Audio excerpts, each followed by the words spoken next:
The Diary of Jay's Man-Child, age 43, a little bit. May the 2nd. Time to do another video, I guess. There's plenty of TV adaptations left to do. It's either that or clean the problematic fridge. I've left that problem perhaps a little bit too long. May 3rd. Found 2 games based on Adrian Mole, the early 80s adolescent bag of angst who kept a toe-curlingly cringy diary. I'm absolutely stunned such a thing exists as these 2 games. It's a pair of text adventures, which is the perfect format for such a thing, really. An Adrian Mole flight simulator almost certainly wouldn't work, though a one-on-one fighter might if you took on National Front bully Barry Kent.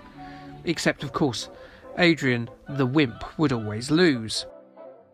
In other news, my fridge has started to hum. And I'm not talking about in an electronic way either. And I'm not even talking about the smell. The smell's been there for ages. It's started to actually hum like a human humming. It sounds a little bit bored, to be honest. May the 8th. I'd better go and do a bit of research about Adrian Mole, I suppose. I can barely remember ever being a teenager, but I can certainly shamefully recoil at how my own teenage years were mirrored by the erstwhile Leicester-based character's adolescent pretentiousness and overwrought sincerity.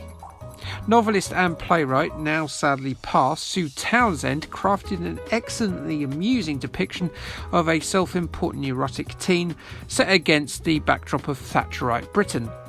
Adrian fancies himself as a poet with high aspirations despite his dysfunctional working-class family.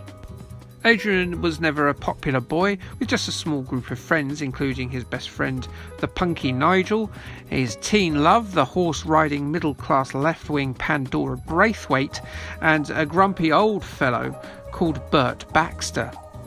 Adrian Mole's life would continue well into adulthood thanks to the further books and short stories written by Sue Townsend, though with Townsend's death in 2014 we can safely assume we won't be seeing Adrian again.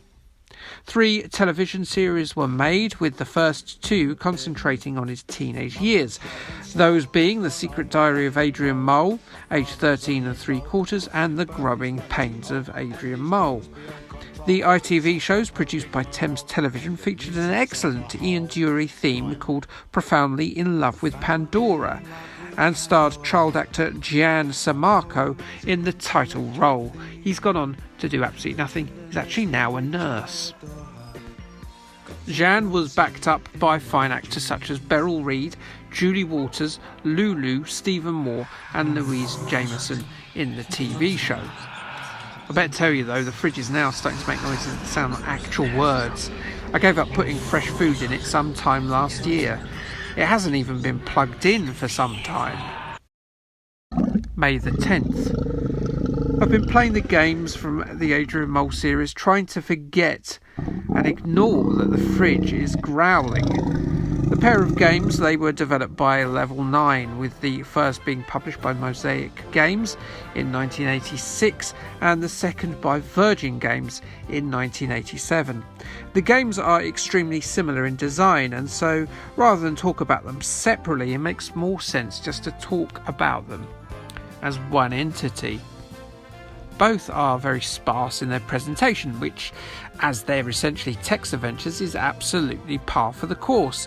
You get a black screen with some text on it, a small illustration depicting an item or place mentioned in the prose, and then a series of options. This is where they differ from a standard text adventure. You're presented with a social issue that, in particular Adrian Mole's style, the Burke has completely overblown, and you must select from a series of numbered solutions that Adrian will then try to use to resolve his issue. In many ways, it's less of a text adventure and more of a visually primitive version of one of those Telltale games of the 2010s, like The Walking Dead or Wolf Among Us. Actually, if I'm being honest, it's quite akin to the old Ian Livingstone Final Fantasy books, But instead of deciding whether you want to venture across a goblin-filled swamp, you're trying to make a decision on how to treat your acne, or whether to start a petition about the headmaster's Margaret Thatcher painting in his office. The game allows you to access a quick biographical detail on the characters you're interacting with to help you decide on which direction you're going to make with Adrian's decision.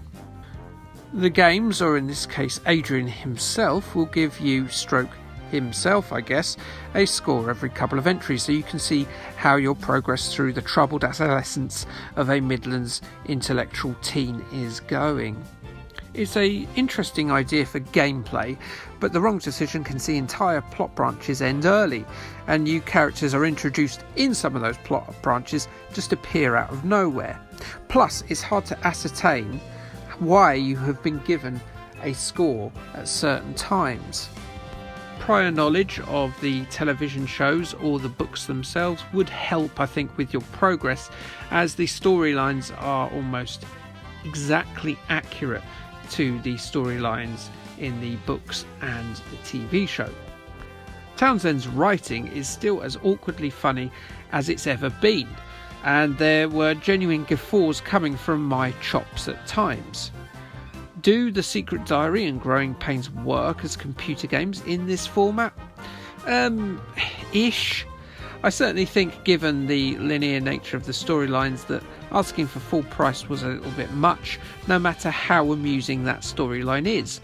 I think that perhaps Yes Prime Minister, a similarly mirthsome companion piece to a television comedy, did it far better, but even that game's appeal was limited after a couple of playthroughs. That said, I did enjoy playing through Adrian's various traumas. I have fond memories of the books and the series, but I've not really read them since I was about his age, to be honest. Now, you'll have to excuse me, I've got to go and hit the mould tongue back into the jaws of the fridge beast before it makes contact with the cat. May 20th. To distract myself from the noise of the rattling prison that was once called the kitchen just a couple of weeks before, and which I've vowed never to enter ever again, I've decided to read some reviews based on the 2 Adrian Mole games that I played the other week. Crash gave Secret Diary an 86%, saying if you're open-minded about games and are bored with the norm, get this one, Yesterday. They gave Growing Pains an even better 88%, saying the Adrian Mole games are very entertaining as they draw on some great material from the Sue Townsend books. Sinclair User felt the first game is entirely carried by the book's text, and that it probably wouldn't work without it. They gave it a 3 out of 5. The same score was given by them to Growing Pains, with a reviewer ruing that the game lacks much sense of involvement. I personally think that if you were a fan of either the books or the television show, that you should boot them up once, just to make yourself grin, and then maybe never play them again. An interesting pair then, but with very little substance. Speaking of substance, if only I'd got rid of the substance in the fridge some time ago. Yeesh. May 24th. The fridge has escaped and is headed hungrily to the local primary school. If I do survive in my battle against it, know that I fully intend to cover the Danger Mouse games in the next episode. Crumbs, Chief. Like, subscribe, and K, thanks, bye.